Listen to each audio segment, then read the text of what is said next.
Let's do this. The Cult of Hockey podcast by the faithful and for the faithful. I'm David Staples of the Edmonton Journal, and I'm here tonight with Kurt Leavins. Welcome, Kurt. Hey, Dave. I could do two podcasts tonight because I was watching the Blue Jays on one screen and the Oilers on another screen. So I guess if that first period had have been had have continued for the Oilers, we could have just talked baseball. Amazing that the Jays are tied against this supposed juggernaut, and man, they are kind of a juggernaut. Yeah, for all those people that were predicting that sweep by the Dodgers, guess not. And series tied at 2 and guaranteed Game 6 back in Toronto. So how did Ohtani pitch tonight? You know, he pitched fine and at times overpowering, but he gave up the 2-run home run to Vladdy Guerrero that put the Jays into the lead, which they never relinquished. So nice. Yeah, very nice. It was a very cool sequence, though, because two of the best baseball players in the world facing one another, right? So it was a neat sequence, and Vladdy won that battle. So it's funny. The previous night's game was so long. Yeah. That I spent a lot of it looking up old baseball stats. Guess what the first season? Here's one for you, Kurt. Trivia question. What is the first season, and I think I have this right, of the National League? When did it start? The National League? Yeah, Major League Baseball, essentially. Because the National League, the National League's the senior league. It's been around the longest. And the American's the junior league. So when did it start, Kurt? Well, it would have still been in the 1800s, right? Correct. Yeah. You're getting warm. 1896. You got 3 of them right. 1876. Oh, unless okay. I'm mistaken. I think it's 1876. Cool. Yeah. Wow. It's been such a part of the fabric of America for so long. And honestly, it's been like that was the first baseball game, the 1,000-inning game was the first baseball game I've watched in a lot, like most of it. I watched the last 9 innings. Yeah. And it was nice to watch it again. I watched it all the time as a kid. So thanks to the Blue Jays, you got me back into baseball a bit, and it was fun to watch. Yeah, after Major League Baseball did all it could to chase all of us away, we've finally come back. Steroids, Expos leaving. Yeah, there was a lot of aggravation, frankly. There was. Yeah, there was. It did drive me away from watching baseball. But at the end of the night, still a great game, right? I have to say that they've speeded up the game. And I think, I don't know when they did that, but I understand it was getting pretty slow. And I do appreciate it. It was it going faster. So that's one good thing they did. Because a lot of sports don't necessarily improve the games. They put in all this video replay. Like I watched the NBA game. It's like tedious replays all the time. Like really annoying. And as we know, the NHL can suffer from that at times too, right? They haven't figured that out yet. Yeah. Yeah, for sure. I think you should get rid of most of it. To their credit, Major League Baseball, they have a lot of reviews, but they go through them fast, man. Like they make up their mind and they move on. So you know what? Their plays are simple, right? They're simpler plays to judge, I'm going to suggest.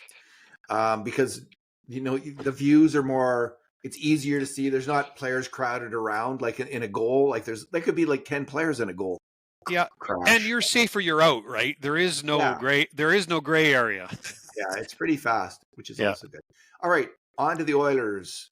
Excellent 6-3 victory over the Mammoth of Utah. It looked like a typical Oilers game this year. When the Oilers got behind 2-0 in the first, but then it became a typical Oilers game from last year when the Oilers, and the previous year when the Oilers were the comeback kings and were such a great team. They finally looked like themselves, Kurt, this game with a 5-goal second period outburst. So it's nice to see. We are now going to go to our 2 good things, 2 bad things, and 2 numbers, Kurt. But we'll go with 2 good things each. I'll start it off because mine's kind of specific and it relates a little bit to yours, so you're going to segue off it. But my first good thing was the play of Matthias Ekholm and Evan Bouchard. Ekholm has had other really good games this year, but this was easily, I think, Evan Bouchard's best game. Agree. He looked like he actually looked like Evan Bouchard, not some horrible turnover machine. The local baker. Yeah. Yeah. Oh man, he's been struggling. Uh, I'll start with Ekholm, who actually started it off for the Oilers. Kurt, he came in there early in the second period, and the to end the first, Utah had scored on an outside shot, which is always a little disheartening. But this time it was Ekholm who came in and took a pass and just drove that puck. I think it was from Draisaitl, the pass, It if I'm was. not mistaken. Yep, cross ice pass. Nice pass. And it was Bouchard who actually broke the puck out of the Oilers' end, and Draisaitl who made the really nice pass. Is that the one where Podkolzin drives deep? Yep. There's lots of goals, so they're getting a little blurred in my head. Yeah. So nice pass, I think, by Bouchard early on. Podkolzin makes a really nice drive deep, and then you go back to the point. Draisaitl then comes in and whips it over to Ekholm, and he just hammers that puck. And it is from an area where the goalie has a clear look at it, and it's from far out by NHL standards. And NHL goalies will make that save time and again. When they get a good look at the puck, and it's not a whole lot of movement on the play, they'll usually make that save. But Ekholm just hammered that shot. I don't know, like I like in baseball how they give that velocity instantly on every single pitch. Yeah. That's kind of cool. Maybe they should do that in hockey, because that was a great shot. I don't know how hard he got it, but it had to be. You think he got it at 100 miles an hour? Oh yeah. How isn't that how fast they hit him? Like the really hard slap shots now. That's Yep. kind of where they're at. They'll get up to 102, 103. So, but yeah, this is top end. And when you look at the NHL Edge stats, as much as we talk about the Bush bomb, and Evan Bouchard does have a terrific slap shot, but Matthias Ekholm's slap shot, the speed of his shot, ranks right up there across the league. On the Emberson goal, in his own, it all starts off with him taking an absolutely walloping hit in his own zone in order to make a pass. Mm-hmm. And the puck works its way up the ice. It works around. It's actually, the Emberson goal is a beautiful goal in a lot of ways. There's a great play by Frederick behind the net to help win the puck. Savoy jumps on it. Adam Henrique is screening the goalie. And Ekholm comes up with a good shot from the outside, and then Emberson puts in the rebound. So it was a 5-man effort and a great goal that Ekholm was part of. So he just had a really strong game. Bouchard made a really, on the Oilers' third goal, Draisaitl's goal, Bouchard made a nice kind of fake shot, and then passed it over to Wallman, who shot, and Draisaitl put it in. But that was a very nice move by Bouchard, and typical of how smart and calm he is with the puck when he's at his best, making a play like that. Finally, on the empty net goal, he won the puck in front of the net and calmly put it over to McDavid, who went in and scored. So he got 3 assists. Ekholm had a goal and assist. When these two are playing, they're bringing their A games, the Oilers are really hard to beat. They really are, because it can be, might be saying a lot, but it can be the best pairing in hockey. Mm-hmm. And statistically, in the last couple of years, it's challenged to be the best defensive pairing in hockey. Absolutely. And if they can be if they can be that this year, if they can carry that into the playoffs, if Ekholm and Bouchard are that, the Oilers have a chance to win the cup. They really do. Takes so much pressure off everybody else, and they were that tonight. Well, as you alluded to, your first good thing folds nicely into mine, because my good thing is that the Oilers' best players were their best players tonight. And over the first 10 games of the season, we've rarely seen that, right? It's, pick which game it was that their top 4 have put together their best efforts of the night. Ekholm was good for a couple games early in the season, but he's been on a long dry spell. As you alluded to, Evan has just been a baker's dozen turnover machine for much of the start of the season. And Connor McDavid, while he's, putting up kind of point a game, hasn't looked Connor McDavid McDavish for much of the season. But tonight, Leon Draisaitl, his third dominant game in a row. He was great again tonight. I thought he was the best Oiler. Yeah. But he and McDavid, I thought in the last 40 minutes were at the top of their game, and the Oilers' top pairing, Bouchard and Ekholm, at the top of theirs, both players +3. When you have those four guys at the top of your game, not many other teams are going to beat you.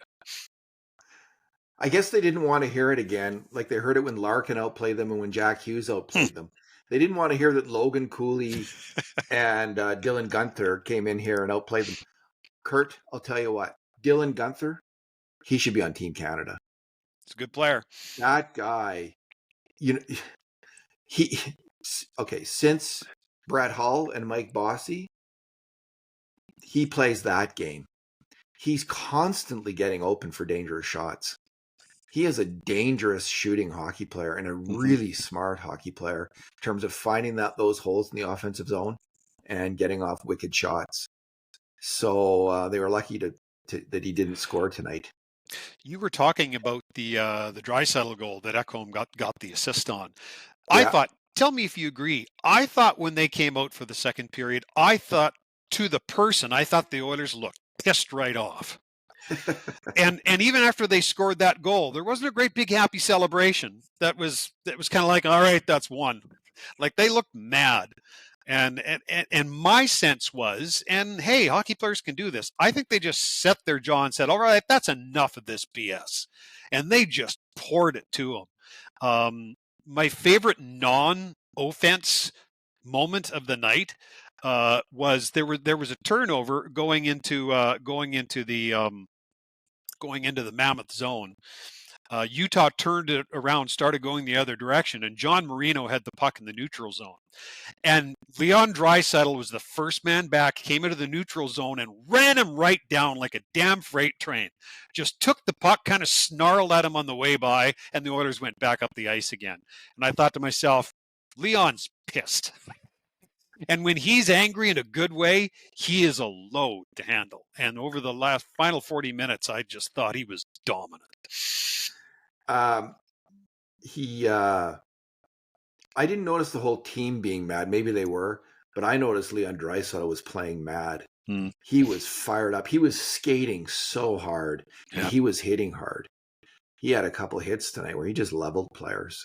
So no, he wanted to make an impact on this game, and he certainly did. 1 goal and an assist for Draisaitl. So this is more like a normal Oilers game. Thank goodness, finally, eh? Right. My second good thing is Ike Howard's goal, which is the second goal of the game, which ties it up. So this is a really critical moment in the game because they've got one, but you got to come. Like it's hard you're down 2, you've got the one, so you're back in the game, and then just 3 minutes later, Howard ties it up, and it was just a really nice play. Troy Stecher pinches hard down the boards, keeps it in, goes to Henrique. Howard and Henrique have both already won a couple battles along the boards on the other side before the puck came around for Stecher to keep it in. Goes behind the net to Henrique, who puts it out front. And Howard, he is a gifted shooter. He is a gifted shooter, which is an interesting thing, right? Like, because there's not a lot of them. That's pretty rare. And to have hands like that, because he just made no mistake. Now, he's got to do that. If he's going to become a goal scorer in the NHL, he's got to do that a lot. But we're seeing it with his shooting. He gets he gets high velocity, and he shoots to score. He just put that in so nicely, right inside the post. It was a great goal by Ike Howard. So that's my second good thing. Yeah, a couple observations on that same goal. Yeah, I did like the pitch by Troy Stecher up the wall. It was important for him to have a good game. In there as the 7th defenseman. If he wants a shot at staying in the lineup, he's got to show up because Ty Emberson has been playing well and was good again tonight. Right? He was, yeah. Adam Henrique, when you watch that tape, he beat 3 guys on that assist from below the goal line. There were 3 Utah Mammoth on him, and he still got that puck out. We've talked about Adam Henrique ever since he arrived in Edmonton. He has a particularly strong skill, and it's with the puck right in tight around the net, right? He's real good at putting pucks in from 5 feet to working it around the net. And we saw that strength on him tonight. And yeah, I'm with you on Howard on the shot. It was on and off the tape in a heartbeat. I love the fact that we have a young Edmonton Oiler who is a first shoot mentality with practically every puck that he touches. I hope they never beat it out of them, because it took a long time for us to produce another guy in this organization that has that trait. And we didn't produce him. We went out and found him and traded for him. So they did trade for him. So I hope they let him go. You know what he is? He's Nail Yakupov, except he can hit the net. You know, Nail loved to shoot, but you could count how many times that one timer actually did any good, right? Whereas this kid, he can find the net. So he is built like Yakupov, and he skates a little bit. He's got that choppy stride. A little of bit. Yakupov. I can bring out my Nail Yakupov jersey if you like, David. It's in the closet. Oh, Kurt, sorry to hear that, man. Were you on Team Yak City? I was excited about him as the whole town was when he first showed up, right? Yeah. That first year, he that goal against the Rangers, who will ever forget that, right? Where he does the twirl at center ice. It was awesome. I was in the rink for that. I remember too with Yakupov. Yeah, shooting at 1 billion miles an hour and missing the net. That was a trademark Yakupov. By 8 feet. Or fanning on it. Yeah. Fanning on it. Or instead of making a soft pass when he should make a soft pass, he would drill a pass 1 billion miles an hour. Yeah. And he just everything with Yak was hard. Yeah. In all directions. They wanted him to try to be kind of a Brad Marchand kind of guy who would take the puck hard to the net. Like a little bowling ball, a little ball of hate, which maybe in some other universe, Yakupov is that player, but he just didn't have that attribute of wanting to take the puck to the net. He always wanted to drive the puck at the net, and he never wanted to rush the net with the puck. So never made it. Yeah, Ike still has a lot of miles to go, but I already feel like he's got a leg up on good old Yak. So. Yeah. As for Henrique, I was negative about him early this year. And listen, he's proven me wrong in that in the last 3 or 4 games, he's gotten better each game. Mm-hmm. And today I gave him an 8. He just had a great game today. He didn't make any mistakes. He was in on a couple goals. And and I wonder, like I have wondered about this before, about maybe, like I don't mind Tomasuk on the power play. I think he's pretty good. But I just wonder if Henrique would have been the better choice. I guess I'm glad they tried Tomasek. They've tried him because we get to see whatever happens with Tomasek now. He's had a run on this team where he's had a chance to make an impression. He has, and so I'm glad that happened. But I think Henrique probably would have had better results. You might remember I wrote a column before the season started saying that's exactly what they should do. and Chris must not like my writing because he haven't come close to doing it. Not once. But the thing with Adam Henrique is, as you know, I've kind of stuck with Adam Henrique, and for players like him, I get that guys like that are going to lose half a step at some point at his age in his career. Yeah. But it's the players that have really high intelligence can play through that and keep going, and it's the guys that don't have that high IQ that when they lose half a step, they're done. Like you never see them again, and that's why I had confidence that Adam Henrique could still be a productive role player on this team. So far, so good. He's getting it done. They got it done tonight, at least. Yep. All right, Kurt, your second good thing? 5 goals at 5-on-5 tonight. I mean, the Oilers have been a tire fire at 5-on-5. One of the only reasons they came out of the first 10-game segment at 500 is because their power play was looking like the Oilers' power play, certainly, particularly of late. But tonight they scored 5 goals at 5-on-5, which is, if you know that you have the Oilers' power play and you can produce like this 5-on-5, good luck stopping them. Like that's a double punch to the gut that most teams won't survive. it's one game where they were really good 5-on-5. You're going to have to string a few of those together before you can become a real believer that they're a strong 5-on-5 team. But this is the start of what you want to see. Let's see if it can continue. I'm just thinking back to your comment that they came out mad in the second, Kurt. Mm-hmm. I know Oiler fans were really mad and fed up after the first, like totally freaking fed up with this team. And I think probably the Oilers were the same, and they proved to themselves tonight something, that they still got it right. Like, yep, not that there was major doubts, but there's starting to be like, what's going on here? Like, what's up here? And they proved to themselves tonight, all of these big players, all these key players, okay, we still got it. We can still play in the NHL. We can still dominate, and we're still really damn good. So yeah, and Utah's an exciting hockey team. They've got a lot of really talented young players. They're going to be fun to watch for a long time. But I think the Oilers reminded them tonight that it takes a while to get all the way there, right? Yeah, Gunther's a hell of a hockey player, as I was saying, and there's a few others. They're not as exciting as the Habs, though. I mean, that Habs team was off the charts for excitement. That was wild, and the Devils too. I was just going to say, there's three young, fast hockey teams, right? Canadians, Devils, and Utah. Like those, if that's the direction this game is going in, I'm okay with that. I'm a big fan of speed and skill. That'd be cool, and it certainly suits the team the Oilers have built this year. Yes, because they are built for that game more than they are built for, Conn Smythe hockey. Beat him in the alley, heavy hockey. Beat him on the ice. Yeah, that worked out well. Going back even further than that. I was going back like a century.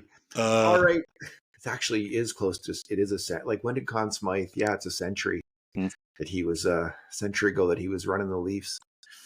I think. Kurt, your bad thing. My bad thing was the start by Stuart Skinner, and I'll quickly go to the point that after he shook off the cobwebs, he closed the door the rest of the way, and he was good the rest of the way, and prevented Utah from getting back in it. But man, it's like I didn't like any of the first three goals. The first one was arguably the best one of the three, and I just honestly I thought he lost his net on the first one. And to me, whenever you hear a puck go into the net and go clunk like that, it's like that ain't a great goal. The second goal is, yeah, I know the guy's got a partial break down the left-hand side, and yeah, he's just about to the face-off circle, but that wasn't a bullet that went over him into the corner and into the net. I thought that was a softie. And then, you know what? I wrote an entire column near the start of the year about how you can't judge Stuart Skinner by one giveaway. Every goaltender is going to have one of those once a year. You just hope they get it out of their system and they never do it again. Well, here we are in, what is it, game 11? Boom, there it is again, behind the net, whiff, gone, bam, puck's in the net. Damn it, man. We keep wanting to give you the starting job, and you keep wanting to give it away. And at some point, the coach's frustration over starts like that is going to be too much to overcome. Fortunately, I guess for Stuart Skinner, the backup this year, good old Calvin Pickard, hasn't had much defensive support in front of him and hasn't been spectacular either. And Connor Ingram looked far from an NHL goaltender for Bakersfield tonight. So, look in the mirror, Stu. It's time you kick yourself in the ass and play like an NHL starting goaltender.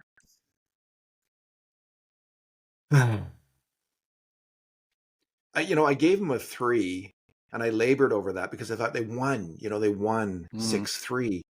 But so the grade A shots in the game were 11-9 for the Oilers, but the subset of 5 alarm shots were 9-4 for Utah. So Skinner, you'd expect him to let in, maybe 3 goals based on that shot quality, 2 or 3 goals. But I agree with you, Kurt. Each of those goals was really savable. Yeah. He didn't look good on anyone, especially the second and the second goal. Listen, 19 out of 20 times, or let's 24 out of 25 times a shot from there, an NHL goalie is going to stop. And even if it's a hard shot by a good shooter, that's, near the top of the circle, the face-off circle, coming down the wing. And he just got beat. Then the turnover, right? The turnover. And I was just thinking, my thought is, man, like I've always thought Skinner's going to turn this around and grab the starting job. That's always kind of been the thought in the back of my head. Me too. Tonight, I doubted it. After that goal where he turned it over, I was thinking, I don't know. Like, maybe there's something. Maybe he needs a change of scenery. Like, the best goalie commentator, there's a couple really good ones, Kevin Woodley, and there's another guy, Steve Valiquette, from Clearsight Analytics, who played for the Oilers, Valiquette, and played for the Rangers. And he's on the Kipper and Bourne show in Toronto every week. I don't know him, but I know Kevin's work. Valiquette was just talking about goalie confidence and about how once he got beat for 10 goals and just how it shook him for a whole year. And like the next game, he only let in 4, and he thought that was good because he didn't get shelled. He was talking about the real struggle with dealing with pressure, dealing with getting beat, dealing with being humiliated. And I just, maybe because that was on my mind when I was watching Skinner, and I just thought, is he going to do this? Like, can he battle through what he's going through in Edmonton in a high pressure, high stakes situation? Is he going to be able to do this? I'm not sure, Kurt. I just don't know. And tonight wasn't a great indicator. And I do think in the end the 3 was fair because he was headed to a 2. Like, if he didn't play better, 3. Let's say the first goal was a grade A shot, but it was just on the edge of grade A. Like, you'd hope he'd make that save, but the next 2 weren't. Nope. We'll see. Hopefully, I'm still hopeful. He's still got a lot to offer as a goalie, but the vertical, the 2-on-1s and the mistakes with the puck, that one from the outside, that's not Stu Skinner. He's usually really good on those shots he can see. But man, there's a few things he's got to figure out, and I'm not sure. Yep. My bad thing, Darnell Nurse in the first period. God. Darnell has got this bad habit and of taking a nothing situation, a mundane, everything's under control situation, and turning it into a goal against. And it happened in the playoffs way too much. It was painful. And it was critical to the Oilers losing in the Stanley Cup playoffs to Florida and struggling sometimes against other teams. And he did it again tonight. The puck comes in and he tries to make a quick pass and he flubs it, which happens, right? Like that happens to players. But he's not able to recover. He's not able to stop it. And then Draisaitl comes in. He doesn't cut out the pass or take the guy going to the net, and Stetcher gets beat on the shot, and then Skinner gets beat on the shot. There's actually 4 veteran players who all either make mistakes or get beat on that goal.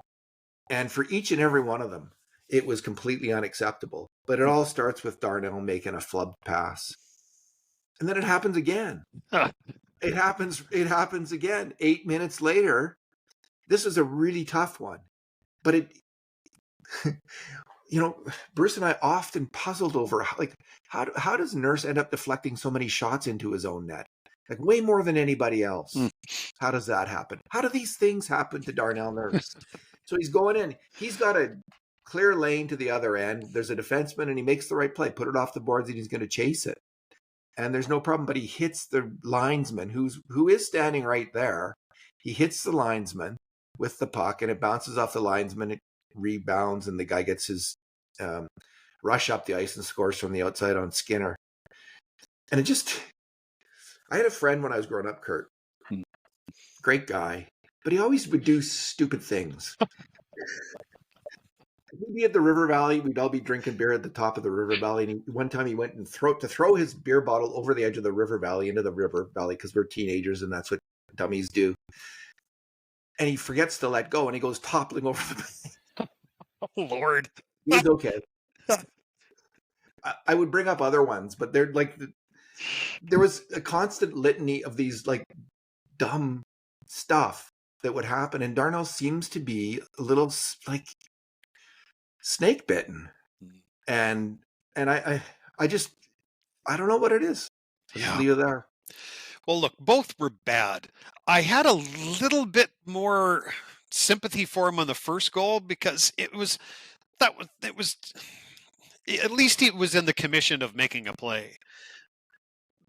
Grade A mistake, no question about it. But the second one, and I had someone say to me, well, what are you going to do? It hit the linesman.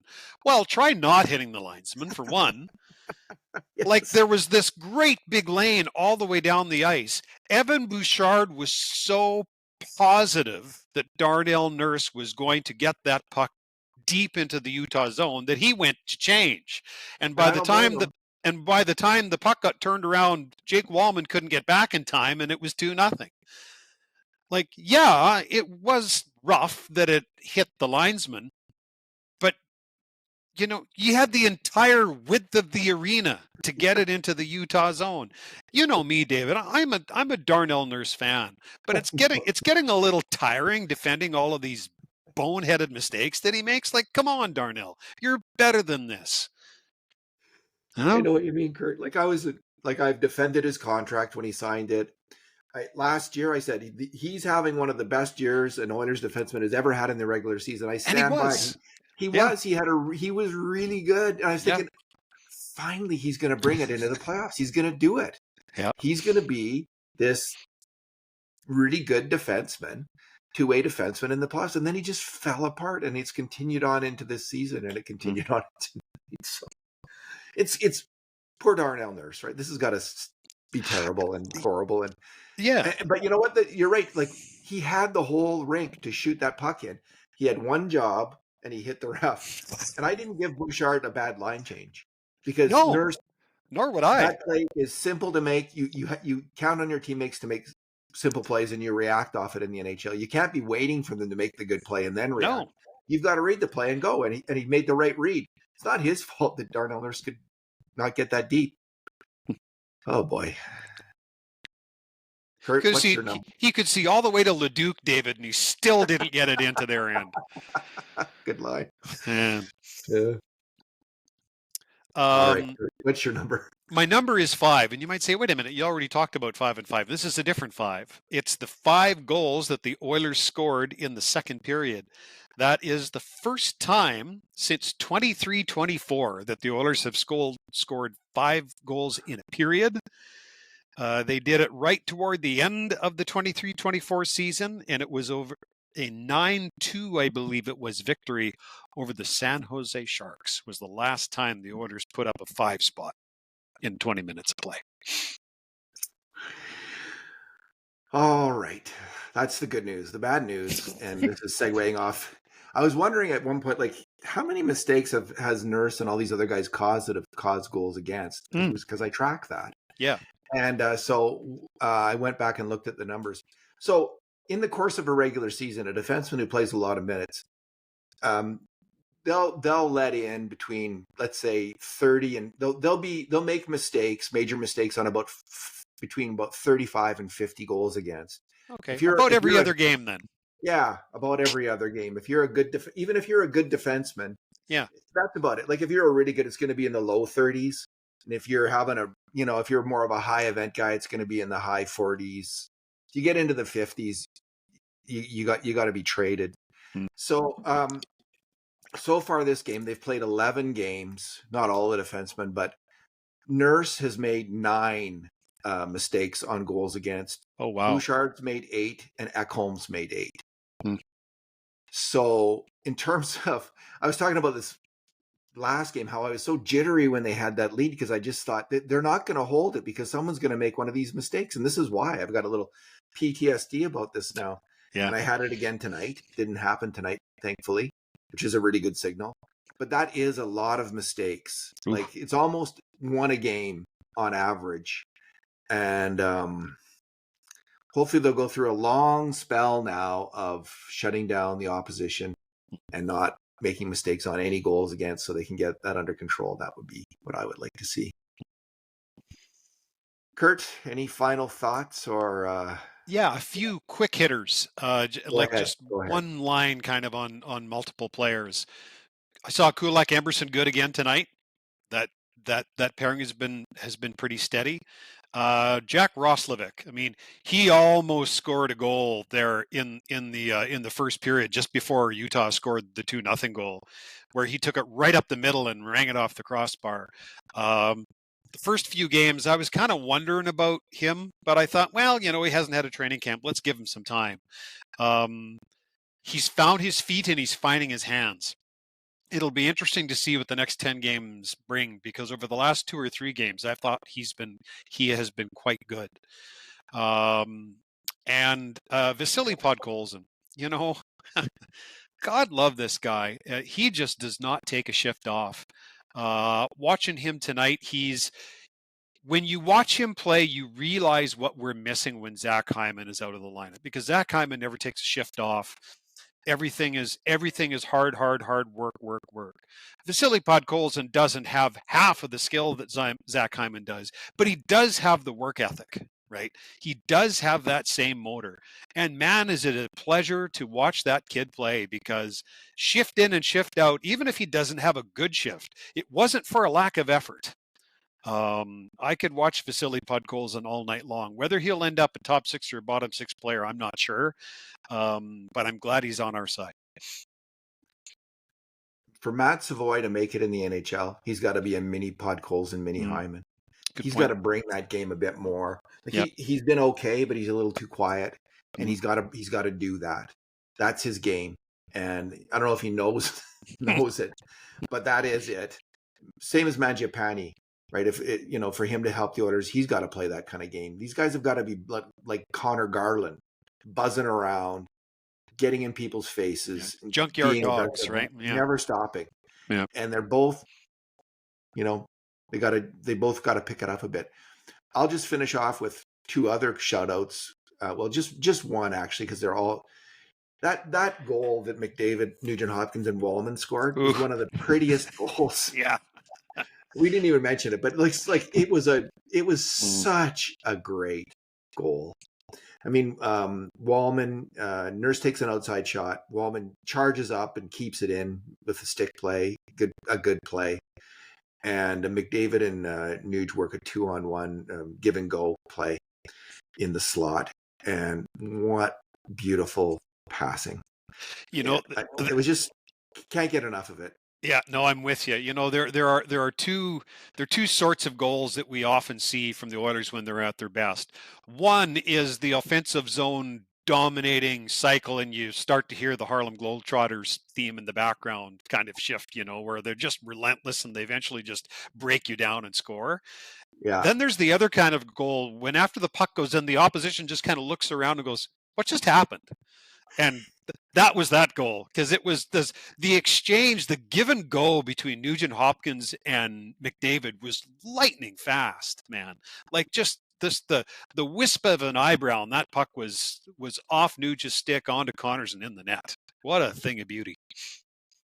Indeed.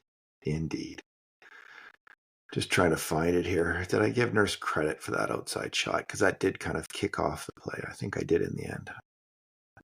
I'll have to add it in. Alrighty, Kurt. I guess that wraps it up. Next game is Thursday. When is it? Thursday against the Rangers. Is that it? I know it's Thursday. I was watching a baseball game and a hockey game at the same time tonight. I don't have all my facts together for Thursday yet. Me neither. All right. Kurt, thanks for talking tonight. Always a pleasure. And in the meantime, and in between times, this has been another edition of the Cult of Hockey podcast.